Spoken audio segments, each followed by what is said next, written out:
Feed ഫുട്ബോളിൻ്റെ മറ്റൊരു എപ്പിസോഡിലേക്ക് എല്ലാവരും സ്വാഗതം. ഈ പ്രാക്ക് എന്നൊക്കെ പറയുന്ന സംഭവം അന്ധവിശ്വാസമാണെങ്കിൽ പോലും ഇന്നലത്തെ സ്പേഴ്സ് വേഴ്സസ് മാഞ്ചസ്റ്റർ സിറ്റി മത്സരത്തിനിടയിൽ സെക്കൻഡ് ഹാഫിൽ സോണിന് കിട്ടിയിട്ടുള്ള ആ ഒരു ഗോൾഡൻ 1v1 ചാൻസ് അദ്ദേഹം മിസ്സാക്കിയിട്ടുള്ള സാഹചര്യത്തിൽ ആർസണൽ ആരാധകർ ആ ചെങ്ങായിനെ പ്രാഗി കൊന്നിട്ടുണ്ടാവും എന്നുള്ളതാണ് ഞാൻ മനസ്സിലാക്കുന്നത്. എൻ്റെ പൊന്നു സോണെ, എന്ത് പരിപാടിയാണ് നിങ്ങൾ ചെയ്തത് എന്നുള്ള രീതിയിലായിരിക്കും ആർസണൽ ഫാൻസ് ചിന്തിച്ചിട്ടുണ്ടാവുക. എൻ്റെ പൊന്നു സോണ എന്നതിന് പകരം വേറെ പല വാക്കുകളായിരിക്കും അവർ ഉപയോഗിച്ചിട്ടുണ്ടാവുക എന്നുള്ളതാണ് ഞാൻ മനസ്സിലാക്കുന്നത്. എന്താ പറയുക, കാരണം അത് വല്ലാത്തൊരു സിറ്റുവേഷനിലാണ് ആ ഒരു ചാൻസ് ചങ്ങായിക്ക് ലഭിച്ചിട്ടുണ്ടായിരുന്നത്. 86ാമത്തെ മിനിറ്റിൽ 1-0 മാഞ്ചസ്റ്റർ സിറ്റി ലീഡിലിരിക്കുകയാണ്. പക്ഷെ മത്സരം 1-1 സുവർണാവസരമായിരുന്നു സോണിന് ലഭിച്ചിട്ടുണ്ടായിരുന്നത്. ജോൺസൺ നല്ല രീതിയിൽ പ്രസ് ചെയ്തിട്ട് കാഞ്ചിയെ പ്രസ് ചെയ്തിട്ട് ബോൾ വിൻ ചെയ്യുന്നു. 1v1 സിറ്റുവേഷനിൽ സോണാണെങ്കിൽ ഇതിനു മുമ്പ് ഇഷ്ടംപോലെ പ്രാവശ്യം മാഞ്ചസ്റ്റർ സിറ്റിക്ക് എതിരെ തന്നെ ഗോളുകൾ അടിക്കുന്ന നമ്മൾ കണ്ടിട്ടുണ്ട്. വളരെ ക്ലിനിക്കലാകുന്ന ഒരു സാഹചര്യം നമ്മൾ കണ്ടിട്ടുണ്ട്. പക്ഷേ ആ ഒരു സിറ്റുവേഷനിൽ അദ്ദേഹത്തിൻ്റെ ഷോട്ട് ഒർട്ടേഗ എന്ന് പറയുന്ന മാഞ്ചസ്റ്റർ സിറ്റിയുടെ സെക്കൻഡ് കീപ്പർ സേവ് ചെയ്യാണ്. അതായത് എഡേഴ്സിന് ഇഞ്ചുറി പറ്റിയിട്ട് സെക്കൻഡ് ഹാഫിൽ ഒർട്ടേഗ വരുന്നു. ഒർട്ടേഗ വളരെ ക്രൂഷ്യലായിട്ടുള്ള ചില സേവുകൾ നടത്തും. അതിൽ തന്നെ ഏറ്റവും ക്രൂഷ്യലായിട്ടുള്ള സേവ് ഇതായിരുന്നു എന്നുള്ള കാര്യത്തിൽ സംശയമൊന്നുമില്ല. എന്താ സേവ്! അപ്പോൾ അത് എന്താണ്, മാഞ്ചസ്റ്റർ സിറ്റി ആരാധകരെ സംബന്ധിച്ചിടത്തോളം അർജന്റീനയുടെ എമി മാർട്ടിനസിൻ്റെ ഒരു മൊമെൻറ്റ് അവർക്ക് ഒർട്ടേഗ പ്രൊവൈഡ് ചെയ്തു എന്ന് വേണമെങ്കിൽ നമുക്ക് പറയാൻ പറ്റും. അതൊരു ഇൻക്രെഡിബിൾ സേവ് ആയിരുന്നു. ആരാണ് ഈ ഒർട്ടേഗ? അതാണ് ഇനി അടുത്ത ചോദ്യം നമ്മൾ ചോദിക്കേണ്ടതായിട്ടുള്ളത്. അപ്പോൾ ഈ മാഞ്ചസ്റ്റർ സിറ്റിയുടെ പൈസ കൊടുത്ത് കൊണ്ടുവന്നിട്ടുള്ള സൈനിങ്ങളെക്കുറിച്ചൊക്കെ നമ്മൾ ഒരുപാട് സംസാരിച്ചിട്ടുണ്ട്. അവർ പൈസ സ്പെൻഡ് ചെയ്യുന്ന രീതിയെക്കുറിച്ച്. പക്ഷെ അവരുടെ റിക്രൂട്ട്മെൻറ്റ് ടീമിന് നമ്മൾ ക്രെഡിറ്റ് കൊടുക്കേണ്ടതായിരുന്നു. ഈ രീതിയിലുള്ള സൈനിങ്ങുകളും അവർ നടത്താറുണ്ട്. ഇപ്പോൾ അക്കാഞ്ചിയൊക്കെ വളരെ സ്മാർട്ടായിട്ടുള്ള സൈനിങ് ആണ്. കവാച്ചിച്ച് വളരെ വളരെ സ്മാർട്ടായിട്ടുള്ള ഒരു സൈനിങ് ആണ്. അതേപോലെ ഒർട്ടേഗ 2022 മാഞ്ചസ്റ്റർ സിറ്റിയിലേക്ക് വരുന്നത് ജർമ്മനിയിൽ ലോവർ ലീഗിൽ കളിച്ചുകൊണ്ടിരിക്കുന്ന സാഹചര്യത്തിലാണ്. അതും 0 ട്രാൻസ്ഫർ ഫീ കൊടുത്തുകൊണ്ട്, ഒറ്റ പൈസ കൊടുക്കാതെയാണ് ഈ ചെങ്ങായിനെ കൊണ്ടുവന്നുള്ളത്. ഈ ചെങ്ങായി എന്നിട്ട് എഡേഴ്സിന് നമ്പർ 2 ആയിട്ട് കളിക്കുന്നത് മാത്രമല്ല, എഡേഴ്സിന് ഇഞ്ചുറി പറ്റുന്ന സാഹചര്യത്തിൽ അദ്ദേഹത്തെ പെപ് ഗാർഡിയോള ഇൻട്രൊഡ്യൂസ് ചെയ്യുന്ന എല്ലാ മത്സരങ്ങളും, ഒട്ടുമിക്ക മത്സരങ്ങളിലും നല്ല ഇമ്പാക്റ്റ് ചെങ്ങായി ഉണ്ടാക്കിയിട്ടുണ്ട് എന്നുള്ള കാര്യത്തിൽ സംശയമില്ല. ഓൺ ദ ബോൾ ആണെങ്കിലും ഷോർട്ട് സ്റ്റോപ്പിങ്ങിൻ്റെ കാര്യമാണെങ്കിലും. അപ്പോൾ അവിടെ സ്മാർട്ട് മാഞ്ചസ്റ്റർ സിറ്റി റിക്രൂട്ട്മെൻറ്റിന് നമ്മൾ കൈയടി കൊടുക്കേണ്ട ഒരു സാഹചര്യമാണ്. എന്തായാലും ആർസണൽ ഫാൻസിനെ സംബന്ധിച്ചിടത്തോളം ഈ ഹോപ്പ് എന്ന് പറയുന്ന സംഭവം ഉണ്ടല്ലോ, പ്രതീക്ഷ എന്ന് പറയുന്ന സംഭവം, അത് നമ്മളെ കൊന്നുകൊലവിളിക്കും എന്നുള്ളതാണ്. മാഞ്ചസ്റ്റർ സിറ്റി ഈ ബിസിനസ് എൻഡ് ഓഫ് ദ സീസണിൽ പോയിൻറ്റ്സ് ഡ്രോപ്പ് ചെയ്യുമെന്നുള്ളൊരു പ്രതീക്ഷ ഉള്ളിൻ്റെ ഉള്ളിൽ ആർസണൽ ഫാൻസിന് ഉണ്ടായിട്ടുണ്ടാകും. അത് ലിവർപൂൾ ഫാൻസിന് മുമ്പ് പല സാഹചര്യങ്ങളിൽ ഉണ്ടായിട്ടുള്ളൊരു സംഭവമാണ്. പക്ഷേ അവസാനം എന്താണ് സംഭവിച്ചതെന്നുള്ളത് ലിവർപൂൾ ഫാൻസിന് കൃത്യമായിട്ട് അറിയുന്നൊരു കാര്യമാണ്. കാരണം ഇവന്മാർ പോയിൻറ്റ്സ് ഡ്രോപ്പ് ചെയ്യില്ല. ഇവന്മാർ ഈ ഒരു സാഹചര്യത്തിലേക്ക് എത്തിക്കഴിഞ്ഞാൽ ഒരു മെഷീൻ പോലെ ഇങ്ങനെ പ്രവർത്തിച്ചുകൊണ്ടിരിക്കുകയാണ്. മാത്രമല്ല അജാതി മെൻറ്റാലിറ്റി പെപ് ഗാർഡിയോള ഈ ടീമിൽ ഇൻസ്റ്റിൽ ചെയ്തിട്ടുണ്ട്. ഇതിനൊന്നും പറഞ്ഞിട്ട് കാര്യമില്ല എന്നുള്ളതാണ്. ഒന്നും പറഞ്ഞിട്ട് കാര്യമില്ല. 2-0 എന്നുള്ള സ്കോർ ലൈനാണ് സ്പേഴ്സിനെ ഇപ്പോൾ ഇന്നലെ വളരെ ഇമ്പോർട്ടൻ്റ് ആയിട്ടുള്ള മത്സരത്തിൽ മാഞ്ചസ്റ്റർ സിറ്റി പരാജയപ്പെടുത്തിയിരിക്കുന്നത് സ്പേഴ്സിൻ്റെ ഹോം ഗ്രൗണ്ടിൽ. അതായത് മാൻ സിറ്റി സംബന്ധിച്ചിടത്തോളം അവരൊരു ബോഗി ഗ്രൗണ്ട് എന്നുള്ള രീതിയിൽ കണക്കാക്കുന്ന ഒരു ഗ്രൗണ്ടായിരുന്നു. അവർ പ്രീമിയർ ലീഗിൽ ഇന്നലെ വരെ ഒരൊറ്റ ഗോൾ ഈ സ്പേഴ്സിൻ്റെ പുതിയ ഗ്രൗണ്ടിൽ അടിച്ചിട്ടുണ്ടായിരുന്നില്ല. പക്ഷേ ഇന്നലെ 1-2 ഗോളുകൾ അടിക്കുന്നു. ആരാണ് 1-2 ഗോളുകൾ അടിക്കുന്നത്? ഏർലിംഗ് ഹാലൻഡാണ്. ചെങ്ങായിയാണ് ആ ഒരു കേഴ്സ് ബ്രേക്ക് ചെയ്തതെന്ന് വേണമെങ്കിൽ നമുക്ക് പറയാൻ പറ്റും. അതും അദ്ദേഹം അടിച്ചിട്ടുള്ള ആദ്യത്തെ ഗോൾ എന്ന് പറഞ്ഞാൽ ഒരു ടാപ്പിന്നാണ്. പക്ഷേ കൃത്യമായിട്ടുള്ള സമയത്ത് അദ്ദേഹം കൃത്യമായിട്ടുള്ള ഏരിയയിൽ നിൽക്കുന്നു. അദ്ദേഹത്തിൻ്റെ മത്സരത്തിലെ സ്പേഴ്സിൻ്റെ ബോക്സിലുള്ള ഫസ്റ്റ് ടച്ച് ആയിരുന്നു അത്. ഫസ്റ്റ് ഹാഫിൽ അദ്ദേഹത്തിന് ഒരു ടച്ച് ബോക്സിൻ്റെ ഉള്ളിൽ എടുക്കാൻ സാധിച്ചിട്ടുണ്ടായിരുന്നില്ല. പക്ഷേ സെക്കൻഡ് ഹാഫിൽ വളരെ ക്രൂഷ്യലായിട്ടുള്ള സാഹചര്യം 50ാമത്തെ മിനിറ്റിൽ കെവിൻ ഡെ ബ്രോയിനയുടെ അസിസ്റ്റിൽ ഹാലൻഡ് കാല് വെക്കുന്നു, ഗോളാക്കുന്നു. എന്താല്ലേ! അപ്പോൾ അതിൽ തന്നെ കെവിൻ ഡെ ബ്രോയിനെ സംബന്ധിച്ചിടത്തോളം കാര്യം ആലോചിച്ച് നോക്കിയാൽ അദ്ദേഹത്തെ സംബന്ധിച്ചോളം അത്ര നല്ലൊരു മത്സരമായിരുന്നില്ല ചെങ്ങായി കളിച്ചിട്ടുണ്ടായിരുന്നത് അതുവരെ. പക്ഷേ ആ ക്രൂഷ്യൽ മൊമെൻറ്റിൽ ഡെലിവറി ചെയ്യാൻ അദ്ദേഹത്തിന് സാധിച്ചിരിക്കുകയാണ്. അപ്പോൾ അതാണ് ഡെ ബ്രോയിനെയൊക്കെ സംബന്ധിച്ചോളം മോശം ഗെയിം ആണെങ്കിൽ പോലും ഇത്തരത്തിലുള്ള മൊമെൻറ്റ്സുകളിൽ അദ്ദേഹത്തിന് പ്രൊഡ്യൂസ് ചെയ്യാൻ സാധിക്കും. ആ ക്രൂഷ്യൽ മൊമെൻറ്റിൽ അദ്ദേഹം പ്രൊഡ്യൂസ് ചെയ്തിരിക്കുകയാണ്. ഇതിന് മുമ്പ് സ്വാഭാവികമായിട്ടും മാഞ്ചസ്റ്റർ സിറ്റി ഈ ടൈറ്റിൽ അടിച്ചു കഴിഞ്ഞാൽ ഇപ്പോൾ അവർക്ക് മാസീവ് അഡ്വാൻറ്റേജ് ആണുള്ളത്. അവസാനത്തെ ദിവസം വെസ്റ്റ് ഹാമിനെതിരെ എറ്റിഹാദിലാണ് അവരുടെ മത്സരം. അത് വിജയിച്ചു കഴിഞ്ഞാൽ ടൈറ്റിൽ അവർക്ക് സ്വന്തമാക്കാൻ സാധിക്കും. ഇപ്പോഴും ടൈറ്റിൽ റേസ് പൂർണ്ണമായിട്ടും തീർന്നിട്ടില്ല എന്ന് വേണമെങ്കിൽ നമുക്ക് പറയാൻ പറ്റും. കാരണം വെസ്റ്റ് ഹാം എങ്ങാനും ഇനി എറ്റിഹാദിൽ ജയിക്കുകയും എവർട്ടനെതിരെ എമിറേറ്റ്സിൽ ആർസണൽ വിജയിക്കുകയും ചെയ്ത് കഴിഞ്ഞാൽ ആർസണൽ ടൈറ്റിൽ അടിക്കാൻ പറ്റും. പക്ഷേ അതിനുള്ള പ്രോബബിലിറ്റി വളരെ കുറവാണ്. ഫുട്ബോളാണ്, എന്ത് വേണമെങ്കിലും സംഭവിക്കാമെന്നുള്ളൊരു ക്ലോസ് ഇട്ടിട്ട് ആ ഒരു ക്ലീഷേ ഡയലോഗ് പറഞ്ഞിട്ട് നമുക്ക് മുമ്പോട്ട് പോകാം. അപ്പോൾ എന്താണ്, സിറ്റിക്ക് ഇപ്പോൾ 2 പോയിൻറ്റ്സിൻ്റെ അഡ്വാൻറ്റേജ് ആർസണലുമായിട്ടുണ്ട്. 86 പോയിൻറ്റ്സാണ് ആർസണലുള്ളത്, 88 പോയിൻറ്റ്സ് മാഞ്ചസ്റ്റർ സിറ്റിക്ക്. 60 മാൻ സിറ്റിയുടെ ഗോൾ ഡിഫറൻസ്, 61 ആർസണലിൻ്റെ ഗോൾ ഡിഫറൻസ് ഉള്ളത്. ഇനി അവസാനത്തെ മത്സരത്തിൽ വെസ്റ്റ് ഹാം സമനില എങ്ങാനും മാൻ സിറ്റിയുമായിട്ട് പിടിച്ചു കഴിഞ്ഞാൽ അതും ആ സംബന്ധിച്ചിടത്തോളം ടൈറ്റിൽ അടിക്കാൻ പറ്റുന്നൊരു സ്ഥിതിയാവും. കാരണം ഗോൾ ഡിഫറൻസ് ബെറ്റർ. അപ്പോൾ ആർസണലാകും. ആർസണൽ എവർട്ടനെതിരെ വിജയിച്ചു കഴിഞ്ഞാൽ.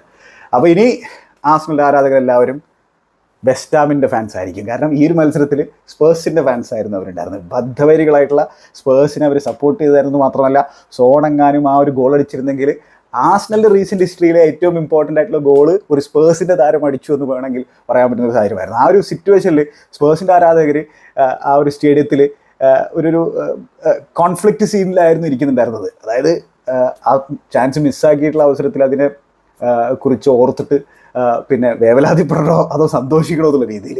പക്ഷേ ഞാൻ വിചാരിക്കുന്ന ആ ഗോളെങ്ങാനും സോൺ അടിച്ചിരുന്നെങ്കിൽ ചിലപ്പോൾ കടുത്ത സ്പേഴ്സിൻ്റെ ആരാധകർ സോണിനെ ബൂ ചെയ്താൽ പോലും നമുക്ക് അത്ഭുതപ്പെടേണ്ടി വരില്ല എന്നുള്ളതാണ്.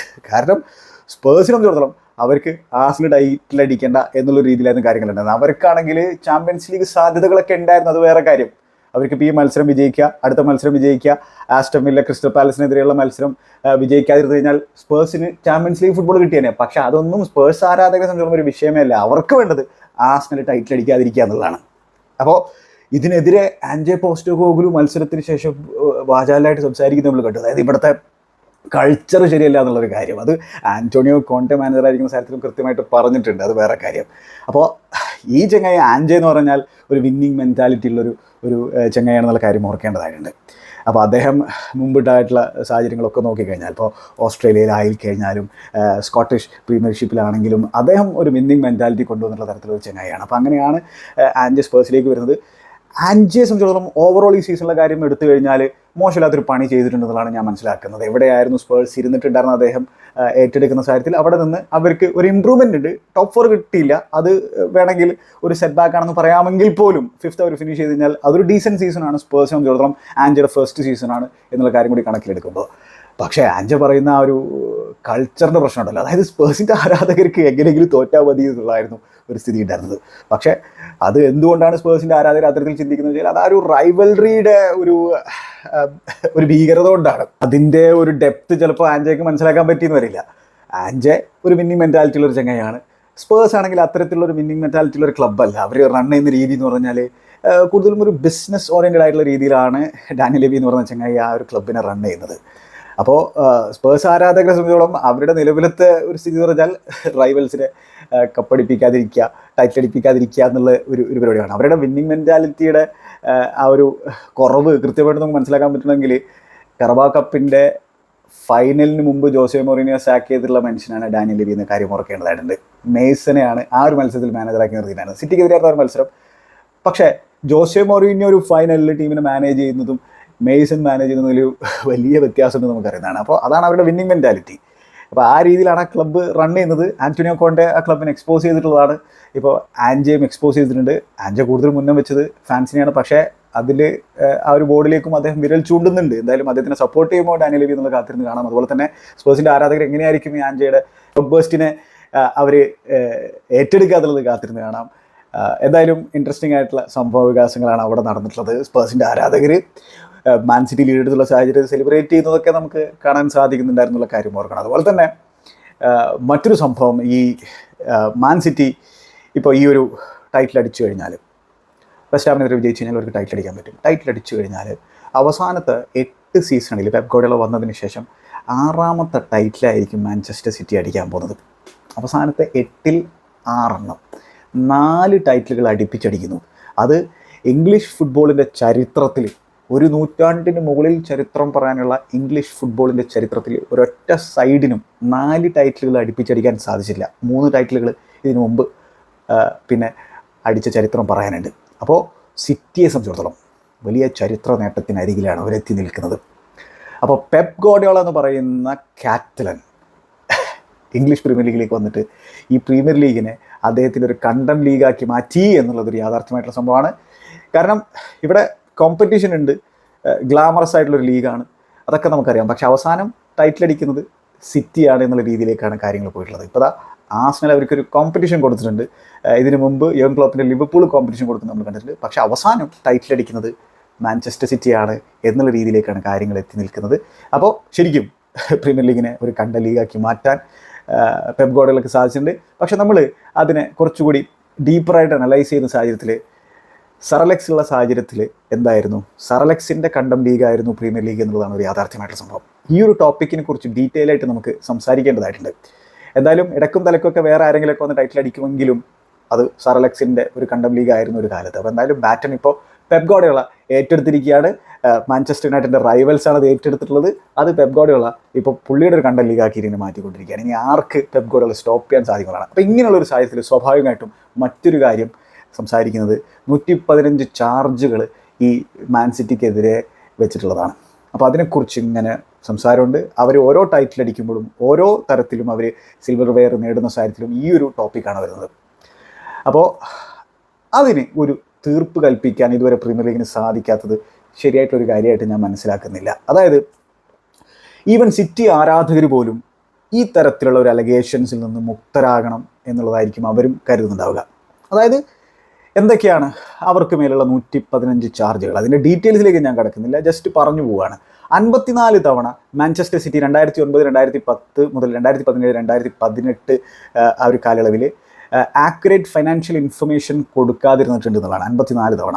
പിന്നെ 14 തവണ അവർ പ്ലെയറിൻ്റെയും മാനേജർമാരുടെയും പേയ്മെൻറ്റുമായി ബന്ധപ്പെട്ടുള്ള ആക്യുറേറ്റ് ഡീറ്റെയിൽസ് കൊടുക്കുന്നതിൽ പരാജയപ്പെട്ടു. അഗെയിൻ 2009, 10 മുതൽ 2017, 18 വരെയുള്ള കാലയളവിൽ. ഇനി 5 തവണ അവർ യുവേഫയുടെ FFP റൂള് കംപ്ലൈ ചെയ്യാത്ത സിറ്റുവേഷൻ ഉണ്ടായിരുന്നു. അത് 2013-14 സീസൺ മുതൽ 2017-18 സീസൺ വരെയുള്ള സമയമാണ്. ഇതോടൊപ്പം തന്നെ 7 തവണ അവർ പ്രീമിയർ ലീഗിൻ്റെ PSR റൂൾ, അതായത് profit and sustainability rule breach ചെയ്തിട്ടുണ്ട് 2015-16 മുതൽ 2017-18 കാലയളവ് വരെ. പിന്നെ 35 തവണ അവർ പ്രീമിയർ ലീഗുമായിട്ട് ഇൻവെസ്റ്റിഗേഷന് കോപ്പറേറ്റ് ചെയ്യാത്ത സാഹചര്യം ഉണ്ടായിട്ടുണ്ട് 2018 ഡിസംബർ മുതൽ ഫെബ്രുവരി 2023 വരെ. അപ്പോൾ ഇൻ ടോട്ടൽ ഇതെല്ലാം കണക്കിലെടുക്കുമ്പോൾ 115 ബ്രീച്ചസ് ആണ്, പ്രീമിയർ ലീഗ് റെഗുലേഷൻസിൻ്റെ ബ്രീച്ചസ് ആണ് സിറ്റിയുടെ മേൽ ആരോപിക്കപ്പെട്ടിട്ടുള്ള പിന്നെ അലിഗേഷൻസ്. അപ്പോൾ ഇത് ഇങ്ങനെ ഉള്ളൊരു സാഹചര്യത്തിൽ ഇതിനെക്കുറിച്ച് റൈവൽ ഫാൻസ് സംസാരിക്കും. അത് സ്വാഭാവികമായിട്ടൊരു സംഭവമാണ്. അപ്പോൾ ഒരു സിറ്റി ഫാനിനെ സംബന്ധിച്ചിടത്തോളം ഇതിൽ ഒരു ഫൈനൽ വേർഡിക്റ്റ് അവരും ആഗ്രഹിക്കുന്നുണ്ടാവും.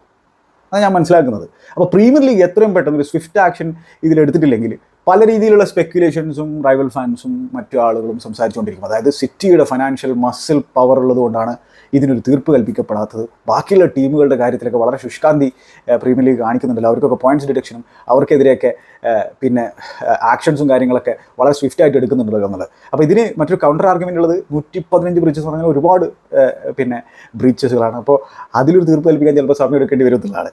എന്തായാലും ഇതിന് പെട്ടെന്ന് ഒരു വേർഡിക്റ്റ് വേണം. സിറ്റി കുറ്റക്കാരാണെങ്കിൽ കുറ്റക്കാരാണെന്നുള്ളത് പുറത്തു പറയണം.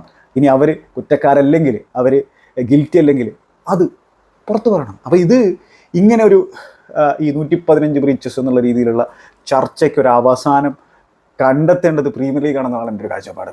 അപ്പോൾ ഇതിൽ സിറ്റി ആരാധകരെ സംബന്ധിച്ചോളം എന്താ ചെയ്യുക? അവർക്കൊന്നും ചെയ്യാനൊന്നുമില്ല. അപ്പോൾ അതാണ് റൈവൽ ഫാൻസ് ഇതിങ്ങനെ യൂസ് ചെയ്തുകൊണ്ടിരിക്കും. പക്ഷേ ഇതിനൊരു അന്ത്യം കാണേണ്ടത് പ്രീമിയർ ലീഗാണ്. അപ്പോൾ ഇത് പ്രീമിയർ ലീഗിൻ്റെ നേരെയാണ് വിരൽ ചൂണ്ടപ്പെടേണ്ടത്. സ്വാഭാവികമായിട്ടും മാഞ്ചസ്റ്റർ സിറ്റി ആയതുകൊണ്ടാണ് പ്രീമിയർ ലീഗ് ഇതിൽ ആക്ഷൻ എടുക്കാത്തത് എന്നുള്ള രീതിയിൽ പോലും റൈവൽ ഫാൻസ് പിന്നെ സംസാരിക്കും, അല്ലെങ്കിൽ അത്തരത്തിലുള്ള ആരോപണങ്ങൾ ഉന്നയിക്കും. അത് സ്വാഭാവികമായിട്ടുള്ളൊരു കാര്യമാണ്. അപ്പോൾ ഇതിനൊക്കെ മറുപടി പറയേണ്ടത്, ഒരു ഫൈനൽ വേർഡിക്റ്റ് കൊണ്ടുവരേണ്ടത് പ്രീമിയർ ലീഗാണ്. അത് നീട്ടിക്കൊണ്ടുപോകുന്നോറും അത് നല്ലൊരു കാര്യമായിട്ട് മാറില്ല എന്നുള്ളതാണ് ഞാൻ മനസ്സിലാക്കുന്നത്. അപ്പോൾ എന്തായാലും ഇങ്ങനെയൊക്കെ ഉള്ള അലിഗേഷൻസ് ഉണ്ടെങ്കിൽ പോലും പെപ് ഗാർഡിയോള എന്ന് പറഞ്ഞ മാനേജർ മാഞ്ചസ്റ്റർ സിറ്റിയിൽ ചെയ്തിട്ടുള്ള പണി അൺബിലീവബിൾ പണിയാണ്. ഒരു രക്ഷയില്ലാത്തൊരു ജോബാണ്. അവസാനത്തെ 8 സീസണിൽ 6 ടൈറ്റിലുകൾ, കഴിഞ്ഞ സീസണിലെ ട്രിബിൾ അടിച്ചുള്ള തൊട്ടടുത്ത സീസണിലെ ഡബിളാണ് അവർ നോട്ടമിടുന്നത്. അതൊക്കെ അൺബിലീവബിൾ സ്റ്റഫാണ്, അൺബിലീവബിൾ സ്റ്റഫ്. പെപ് ഗാർഡിയോള എന്ന് പറയുന്ന ജീനിയസ് എന്ന് പറയുന്ന മാനേജർ അവിടെ ചെയ്തുകൊണ്ടുള്ള പണിക്ക് കയ്യിൽ കൊടുക്കാതെ വേറെ നിവൃത്തിയില്ല എന്നുള്ളതാണ്. ഒപ്പം ഷെയ്ഖ് മൻസൂറിനും ക്രെഡിറ്റ് ഉണ്ട്. ഷെയ്ഖ് മൻസൂർ അവിടെ ഉണ്ടാക്കിയെടുത്തുള്ള സ്ട്രക്ചറിന് ക്രെഡിറ്റ് കൊടുക്കേണ്ടതായിട്ടുണ്ട്. പെപ്പിൻ്റെ പുറകിലൊരു ടീം പ്രവർത്തിക്കുന്നുണ്ട് എന്നുള്ളതും ഈ ഒരു സാഹചര്യത്തിലെടുത്ത് പറയേണ്ട സംഭവം. ഇങ്ങനെയൊക്കെ പറയാമെങ്കിലും എന്നെ സംബന്ധിച്ചിടത്തോളം പ്രീമിയർ ലീഗ് എന്ന് പറഞ്ഞാൽ എൻ്റെ ബ്രെഡ് ആൻഡ് ബട്ടറാണ്. അതായത് നമ്മുടെ സ്വന്തമാണ് പ്രീമിയർ ലീഗ് എന്ന് പറഞ്ഞാൽ. അപ്പോൾ അതിലുള്ള ഡ്രാമ, അത് ചില മത്സരങ്ങൾ തരുന്ന അഡ്രിനാലിൻ റഷ്, അതൊക്കെ ഒരു രക്ഷയില്ലാത്ത സംഭവമാണ്. പിന്നെ അതിൻ്റെ ആ ഒരു ഫാസ്റ്റ് പേസ്ഡ് നേച്ചറും കാര്യങ്ങളൊക്കെ കാണാൻ തന്നെ ഭയങ്കര രസമാണെന്നുള്ള കാര്യത്തിൽ സംശയമൊന്നുമില്ല. ഞാനൊരു കമ്പാരിസണോ മറ്റുള്ള ലീഗുകളുമായിട്ടുള്ള കമ്പാരിസണോ കാര്യത്തിലൊന്നും നിൽക്കുന്നില്ല. എൻ്റെ പേഴ്സണൽ അഭിപ്രായമാണ് പറയുന്നത്. മാത്രമല്ല പ്രീമിയർ ലീഗിൽ ഒരു കോമ്പറ്റീറ്റീവ് നേച്ചർ ഉണ്ട് എന്നുള്ളതൊരു യാഥാർത്ഥ്യമായിട്ടുള്ള സംഭവമാണ്. ഇനി എന്താണ് ഈ മത്സരത്തിലേക്ക് വരുമ്പോൾ സ്പേഴ്സ് ആരാധകർ മാഞ്ചസ്റ്റർ സിറ്റി ആരാധകരായിട്ട് മാറിയിട്ടുണ്ടായിരുന്ന ഒരു രാത്രിയായിരുന്നു. അതുപോലെ തന്നെ ആസ്നൽ ആരാധകർ സ്പേഴ്സ് ആരാധകരായിട്ട് മാറിയിട്ടുണ്ടായിരുന്ന ഒരു രാത്രിയായിരുന്നു. അപ്പോൾ അങ്ങനെ മത്സരം നല്ല രീതിയിലാണ് സ്പേഴ്സ് തുടങ്ങിയിട്ടുണ്ടായിരുന്നത്. അവർ പൊസിഷൻ കൈകാര്യം ചെയ്യുന്നു. ആൻജി ആണെങ്കിൽ പിന്നെ മിഡ്ഫീൽഡ് അങ്ങോട്ടേക്ക് പാക്ക് ചെയ്തു. 4 മിഡ്ഫീൽഡർമാരെ സ്റ്റാർട്ട് ചെയ്യിപ്പിക്കുന്നു. ഹോയ്ബർഗ് ഡീപ്പായിട്ട് കളിക്കുന്നു. പാപ്പ മാറ്റസാർ, റോജർ ബെൻതക്കൂർ, മാഡിസൺ ഇവരൊക്കെ മിഡ്ഫീൽഡ് സ്റ്റാർട്ട് ചെയ്യുന്നു. സോണും മാഡിസണും അപ്പ് ഫ്രണ്ട് സ്റ്റാർട്ട് ചെയ്യുന്ന രീതിയിലുണ്ടായിരുന്നു. വാൻഡവൻ എന്ന് പറയുന്ന സെൻറ്റർ ബാക്ക് ലെഫ്റ്റ് ബാക്കായിട്ട് സ്റ്റാർട്ട് ചെയ്യുന്നു. ഡ്രാഗുസിൻ സെൻറ്റർ ബാക്കിൽ സ്റ്റാർട്ട് ചെയ്യുന്നു റൊമേറോക്കൊപ്പം. Right ബാക്കായിട്ട് Pedro പോറോ, വിക്കാരിയോ കീപ്പറായിട്ട്. മാൻ സിറ്റിയെ സംബന്ധിച്ചിടത്തോളം കാര്യമായിട്ടുള്ള മാറ്റങ്ങളൊന്നുമില്ല. ലെഫ്റ്റിൽ ഫോഡൻ, റൈറ്റിൽ ബെർണാർഡോ സിൽവ സ്ട്രൈക്കറായിട്ട് Erling Haaland, Kevin de Bruyne float ചെയ്ത് കളിക്കുന്നു.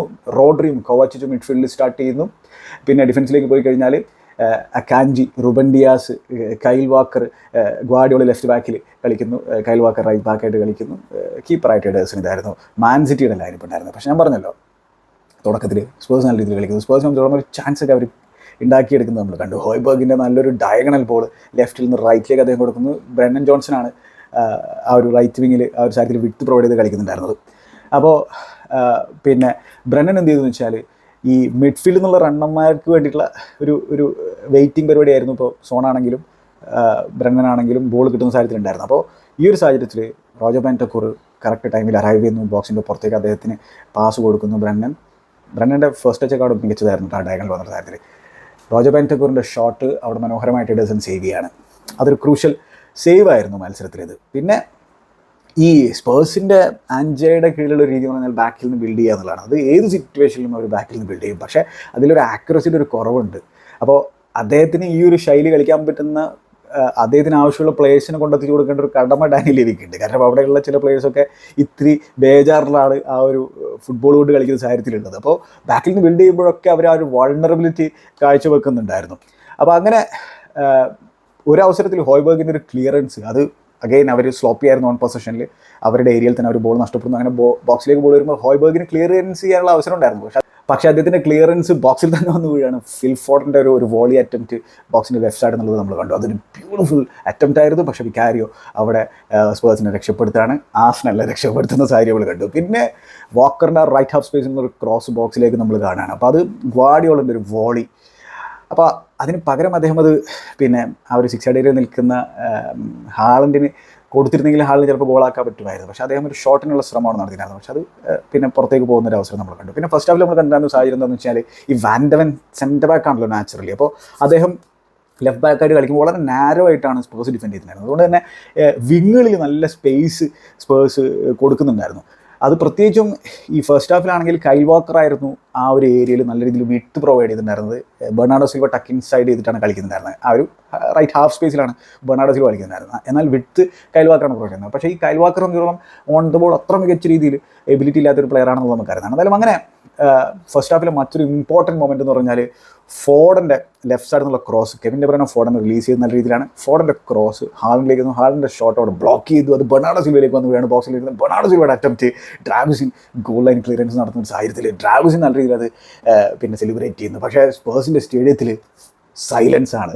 കാരണം അത്തരത്തിലൊരു പിന്നെ ക്ലിയറൻസ് നടത്തിയിട്ടും അവർ സെലിബ്രേറ്റ് ചെയ്യുന്നില്ല. കാരണം വെച്ചാൽ അവരെ സംബന്ധിച്ചോളം അവർക്ക് സ്പേഴ്സ് ഈ മത്സരത്തിൽ പോയിന്റ് നേടണമെന്നോ ജയിക്കണമെന്നുള്ള ഒരു ആഗ്രഹം ഉണ്ടായിരുന്നില്ല എന്നുള്ളതാണ് അതിൽ നിന്നൊക്കെ നമുക്ക് മനസ്സിലാക്കാൻ പറ്റുന്ന സംഭവം. എന്തായാലും അങ്ങനെ ഫസ്റ്റ് ഹാഫ് കഴിയുമ്പോൾ സ്പേഴ്സിനെ സംബന്ധിച്ചിടത്തോളം അതുപോലെ സിറ്റിയെ സംബന്ധിച്ചിടത്തോളം 2 പേരും 3 അറ്റംപ്റ്റുകൾ വീതം നടത്തുന്നു. അതിൽ ഒരെണ്ണം മാത്രമേ ടാർഗറ്റിലേക്ക് അടിക്കാൻ സാധിച്ചുള്ളൂ. ഹാലൻഡിന് ഒരു ടച്ച് പോലും ബോക്സിൽ എടുക്കാൻ സാധിച്ചിട്ടില്ല. പൊസിഷൻ കൂടുതലുണ്ടായിരുന്നു സ്പേഴ്സിനായിരുന്നു എന്നുള്ള കാര്യം ഓർക്കേണ്ടതാണ്. അപ്പോൾ ഇത്തിരി പ്രാഗ്മാറ്റിക് അപ്രോച്ച് ആയിരുന്നു മാൻ സിറ്റിയുടെ ഭാഗത്ത് നിന്ന്. അവർ എന്താ പറയുക, ഗെയിമിൻ്റെ രീതി നോക്കിയിട്ട് പിന്നെ റിയാക്ട് ചെയ്യാമെന്നുള്ള രീതിയിലാണ് അവർ കളിക്കുന്നത്. അങ്ങനെ സെക്കൻഡ് ഹാഫ് തുടങ്ങുന്നു. സെക്കൻഡ് ഹാഫിന് തുടക്കത്തിൽ തന്നെ സ്പേഴ്സിൻ്റെ ആ ഒരു ബാക്കിൽ നിന്ന് പ്ലേ ഔട്ട് ചെയ്യുന്ന രീതി നമ്മൾ കാണുന്നത്. ആ ഒരു വൾണറബിലിറ്റി ഞാൻ പറഞ്ഞിട്ടുണ്ടായിരുന്നില്ല, അതേ രീതിയിൽ തന്നെ അവർ ബോൾ നേരെ മാൻ സിറ്റിക്ക് കൊടുക്കുന്നു. അങ്ങനെ ആ ഒരു അവസരത്തിൽ ആ ബോക്സിലേക്ക് ബോൾ എത്തുമ്പോൾ കെവിൻ ഡെ ബ്രോയ്നയുടെ ഒരു കിടിലൻ ഷോട്ട്, അത് വിക്കാരിയോ സേവ് ചെയ്യുന്ന ഒരു സിറ്റുവേഷൻ നമ്മൾ കാണാണ്. പിന്നെയാണ് എഡേഴ്സിൻ്റെ ഒരു സേവ് നമ്മൾ കാണുന്നത്, വളരെ ക്രൂഷ്യലായിട്ടുള്ള ഒരു സേവ്. അപ്പോൾ അതിൽ ബ്രെന്നൻ ജോൺസൺ റൈറ്റ് സൈഡിൽ നിന്ന് ഒരു ക്രോസ് ബോക്സിലേക്ക് കൊടുക്കുന്നത്. 6 സൈഡ് ഏരിയയിൽ സോണ് നല്ല രീതിയിൽ അത് മീറ്റ് ചെയ്യാണ്. പക്ഷേ എന്താ സംഭവം വെച്ചാൽ ഒരു ഡിഫിക്കൽട്ട് ആംഗിളാണ്.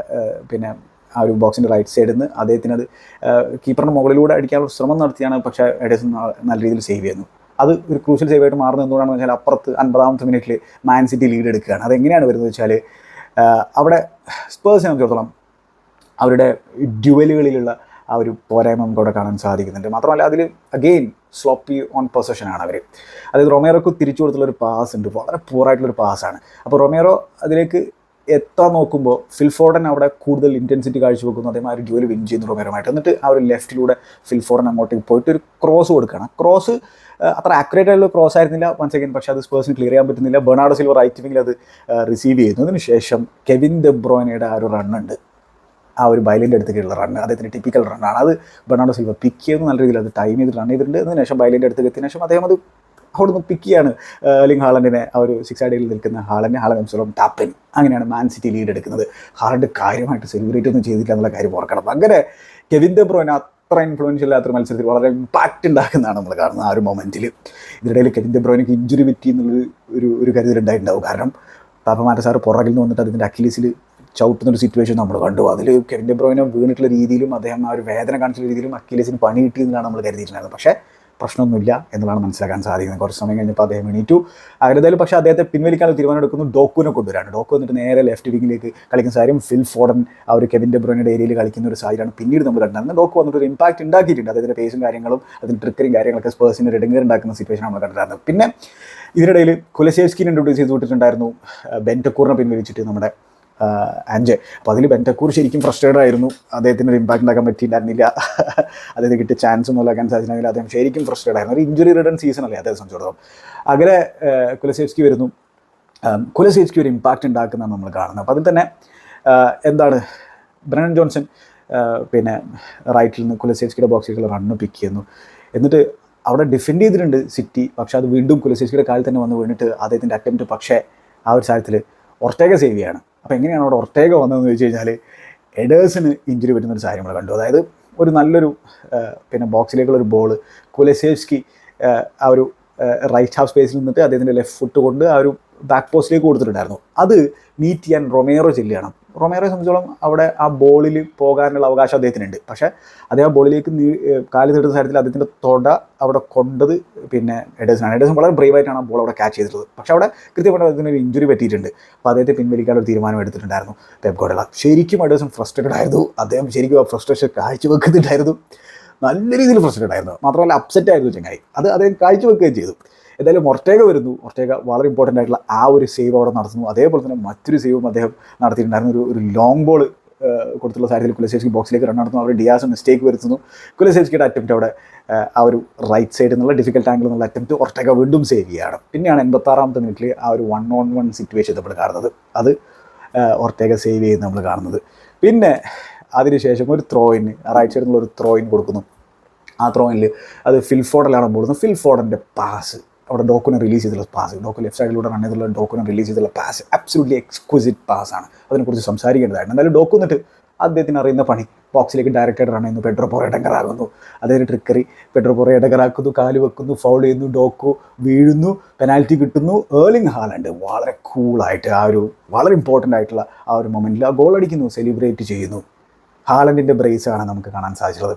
ഹാലൻഡിനെ കുറിച്ച് നമ്മൾ സംസാരിക്കേണ്ടതായിട്ടുണ്ട്. ഈ സീസണിൽ 27 പ്രീമിയർ ലീഗ് ഗോളുകൾ ചെന്നൈ അടിച്ചിട്ടുണ്ട്. മൊത്തം ഈ സീസണിൽ 38 ഗോളുകൾ അദ്ദേഹം കോൺട്രിബ്യൂട്ട് ചെയ്തിട്ടുണ്ട്. പ്രീമിയർ ലീഗിൽ തന്നെ അദ്ദേഹം 27 ഗോളുകളുടെ ഒപ്പം 5 അസിസ്റ്റുകളും പ്രൊവൈഡ് ചെയ്തിട്ടുണ്ട്. 30 മത്സരങ്ങൾ അദ്ദേഹം കളിച്ചിട്ടുള്ളൂ.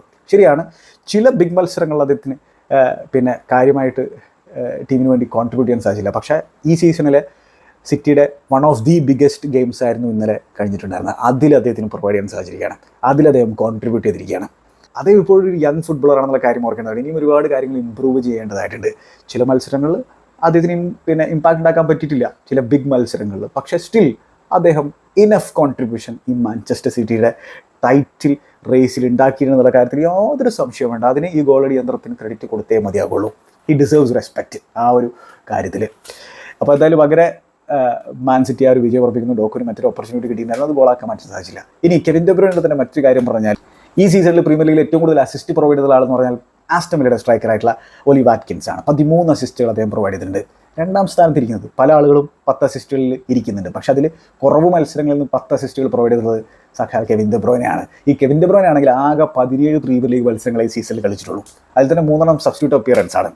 ഫസ്റ്റ് ഹാഫിൽ ഈ സീസണിൽ മൊത്തത്തിൽ ഇഞ്ചുറി പറ്റിയിരിക്കുന്ന ഒരു സാഹചര്യമായിരുന്നു. പക്ഷേ സെക്കൻഡ് ഹാഫിൽ വന്നിട്ട് ഒരു മേജർ ഇമ്പാക്റ്റ് ചങ്ങായി ഉണ്ടാക്കിയിരിക്കുകയാണ്. 4 ഗോളുകളും 10 അസിസ്റ്റുകളും 17 മത്സരങ്ങളിൽ നിന്ന്.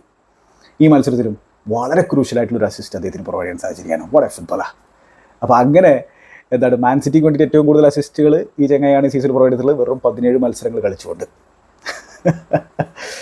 എന്താ ചെയ്യുക.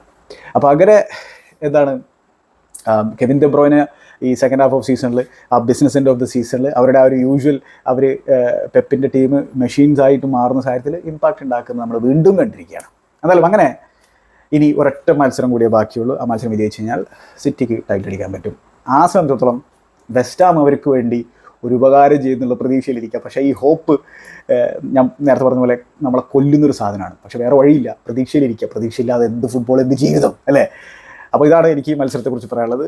നിങ്ങളുടെ അഭിപ്രായങ്ങൾ കമന്റ് ബോക്സിൽ രേഖപ്പെടുത്താൻ പറ്റും. നമുക്ക് വീണ്ടും കാണാം. Good bye.